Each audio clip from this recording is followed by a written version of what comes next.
Hey, welcome to the channel. Today we are going to discuss alcohol ink tumblers. However, this time we are going to do it the watercolor way.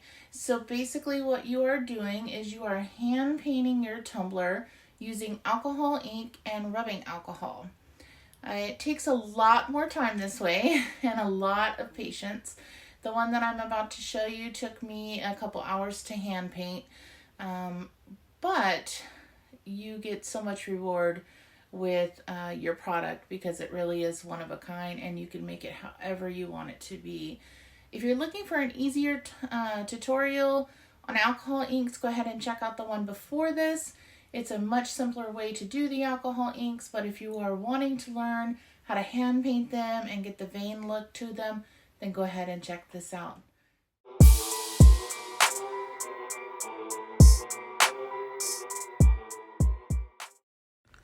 So we begin with prepping our cup. I always lightly file my cup first, no more than 400 grit sandpaper, and then spray paint. I do usually put 2 coats of spray paint before I start to paint my tumbler. Here, what I did was I poured alcohol ink into a little medicine cup. It is strictly just the alcohol ink, nothing mixed in. And then you go ahead and start painting your tumbler. I usually start with a nice thin line. For this tumbler, I am going to make a little bit thicker lines than usual. That is because I am going for more of evil heart type of tumbler, so it works in with my design. At this point, what you do is to spread the color.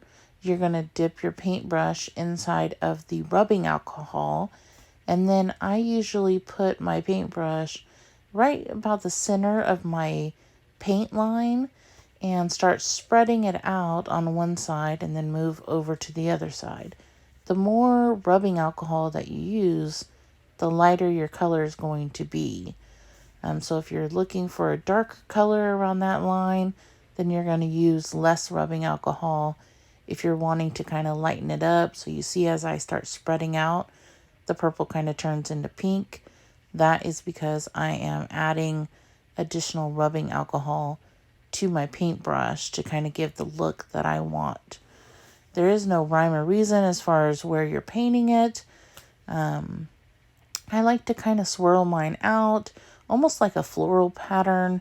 I feel like the curvy lines kind of give it a little bit of a better look. And it kind of gives, I guess, the desired look that I would want. I always start with the top of the cup, do about half of the cup, and then go to the bottom and do the other half, and kind of work my way back up. And then as I go through, you can see that the alcohol and the alcohol ink mixing together starts creating its own vein. Once my paint is completely dry, then I go ahead and spray paint 2 coats of acrylic spray paint on top to protect it. I let it dry overnight, and then I decided I wanted to go ahead and put a little bit of the silver leafing on it. I decided not to glitter this cup, so I did want to give it just a little bit of a shine, a little sparkle, I guess, so to speak, since I was not glittering it. You can use any kind of glue that you want to use, anything that's tacky to the touch once you put it on. And then you just put the leaf right on top of it and just rub the leaf off. The glue will actually grab a hold of the leaf and give you that nice line that you're looking for.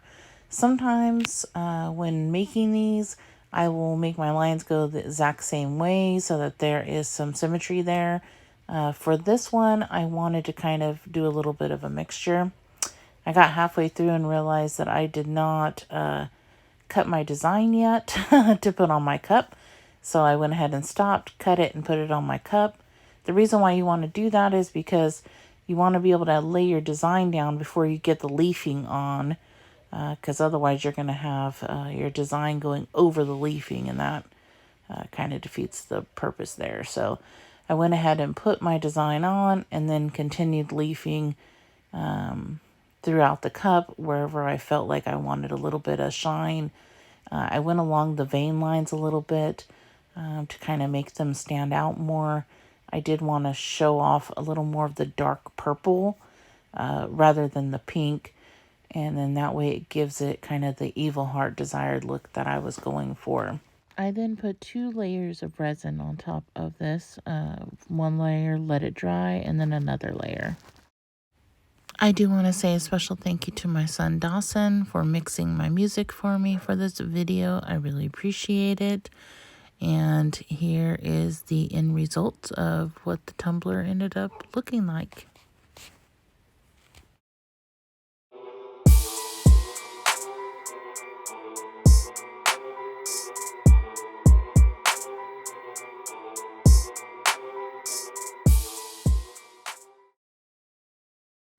If you'd like to see some of my products, feel free to check me out. Again, I'm on Etsy, Facebook group, and Instagram, all under Aunt Nene's Place. Thanks so much for listening. And if you have any questions or comments, feel free to drop them in the comment section below. Thanks.